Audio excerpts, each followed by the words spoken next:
माझ्या यूट्यूब चॅनलमध्ये तुमचं स्वागत आहे सर्वांना गुड मॉर्निंग, शुभ सकाळ. मित्रांनो, आता मी चाललेलो आहे ऑफिसला.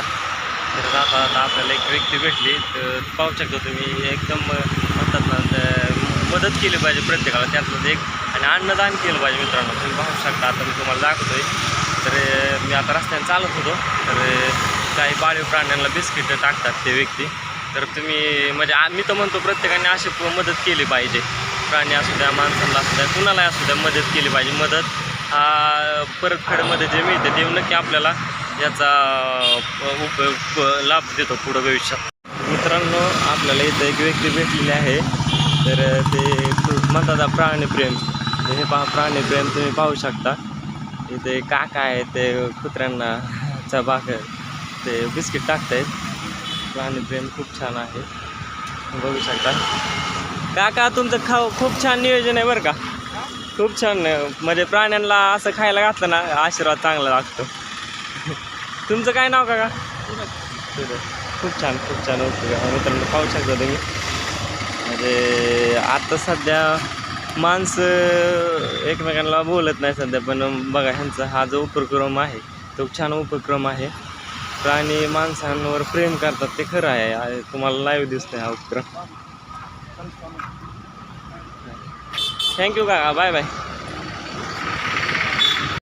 पाहू शकता मित्रांनो तुम्ही, पाण्याची पाईपलाईन गेलेले. तर तिथे कोणीतरी पाण्यासाठी डस्टबिन ठेवले, मुख्य प्राण्यांना पाणी पिण्यासाठी वगैरे असं केलेलं आहे. म्हणजे एक छान असा उपक्रम माणसं राबवतात. त्यातीलच हा एक भाग आहे. बादली ठेवली तर पाणी पिण्यासाठी प्राण्यांना.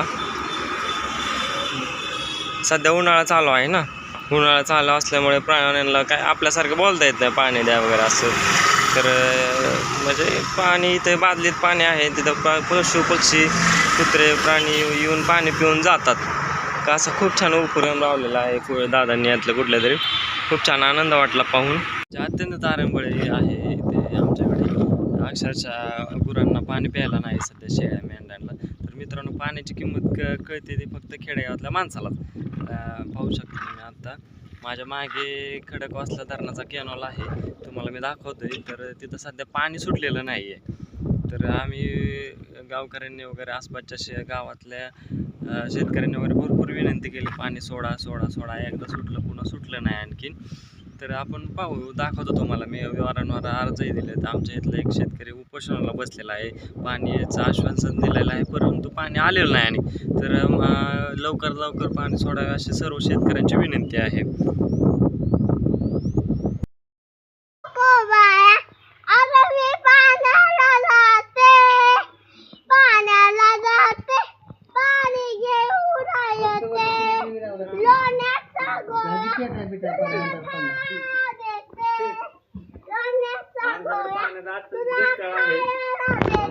पाणी जपून वापरा.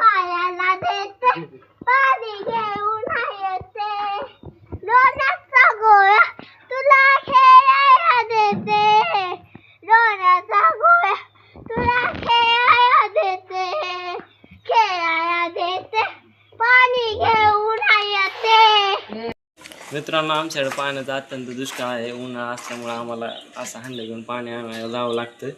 तर माझा ह्या व्हिडिओ मागचा एवढाच उद्देश आहे. पाणी म्हणजे जीवन आहे मित्रांनो. तर माझ्यामध्ये तुम्ही पाणी जपून वापरा. आंघोळीचं असू द्या, कपडे स्वयंपाकाचं असू द्या, किंवा कशाचंही असू द्या, पाणी जपून वापरा. पाणी वापरलं तरच आपलं आयुष्य जास्तीत जास्त वाढेल. आणि आता आपला भविष्यात दुष्काळाला सामोरं जावं लागेल मित्रांनो. तर माझा हा संदेश सर्वांपर्यंत पोहोचवा तुम्ही. खूप छान असा माझा आजचा व्हिडिओ आहे. तर सर्व शेतकरी, शहरातले माणसं वगैरे सर्वांसाठी माझा संदेश आहे की तुम्ही पाणी जपून वापरा. कारण की पाणी आहे तर जीवन आहे, मी वारंवार सांगतो. तर मी आता पाण्याला चाललेलो आहे मित्रांनो. मी आता येतोय पाणी घेऊन. थँक्यू.